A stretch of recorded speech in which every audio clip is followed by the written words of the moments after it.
Hello, humans. You know, I'm kind of famous for playing mechanically balanced and difficult champions and then picking them in the mid lane. But today, I want to talk about the JoJo reference in League of Legends and a fact that we all agree on: top lane does not matter. Have you ever come out of top island 4-0 just to see your bot lane is 0-5 and your mid lane is a Yasuo and then lose the game? Or how about coming out of top lane pissed as hell with a 0-6 KDA because you were matched against this bloody bastard? Okay, bear with me for a couple of minutes. There are two things I'm aiming to prove to you with this video, and yes, both are very stupid. On the first match, I picked a Sett, another mechanically balanced and difficult champion, and went top, and on the second match I was against a Sett, again in the top lane. Going into the lane, obviously because I was a living and breathing JoJo reference, I was quite confident that I'm going to come out on top. And so I did what every Sett with lethal tempo and ignite does: I went for a bush cheese. Which went quite alright if you ask me. And then I walked into his tower and died. That crap gave his 600-pound iron ass the confident to 1 versus 1 me a minute later, and we all know how that goes against a Sett. It was over 13 minutes into the game and none of us had left the island even once. We just kept running at each other and dying. Well, I was doing the running and he was doing the dying mostly. Then his friends came and took my tower, so in response I killed Mordekaiser again.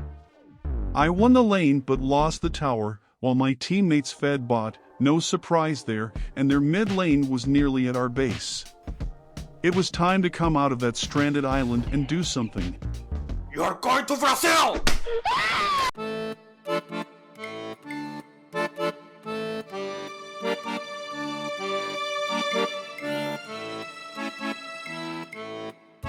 This game resulted in me doing a 1v5 and taking 3 of them with me to hell, and then sending the mentally ill doctor and his fish to base with 1 punch a minute later, and ultimately winning the match.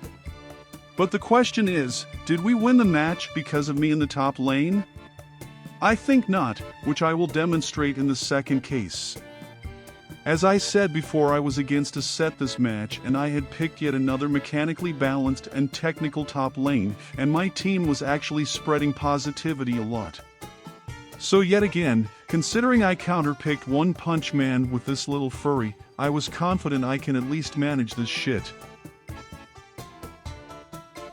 Fuck. Shit. Which brings me to the first point I wanted to prove to you with this video: Sett is a fucking auto-win, and the only way to counter him is to stay under your godforsaken tower and look at him from afar. God damn it. As you can clearly see, I am getting professionally fucked up here, which now brings me to the second point I wanted to prove to you. I won that fucking game. With 14 deaths like an absolute Giga Chad. Why, you ask? Because top lane does not impact the game in any way whatsoever. In the first game I did good, and we won. In this game, I practically just ran it down, and yet again, we won. The reasoning behind this is that the role of top lane is not even 1/3 as important as jungle or ADC, so as long as you have a good jungle or an ADC that keeps chill and farms until late game, you will win the game even if you feed a Sett in the top lane like an idiot. 1. Pick Sett, and 2. It doesn't even matter if you win your lane as a top laner. See you around.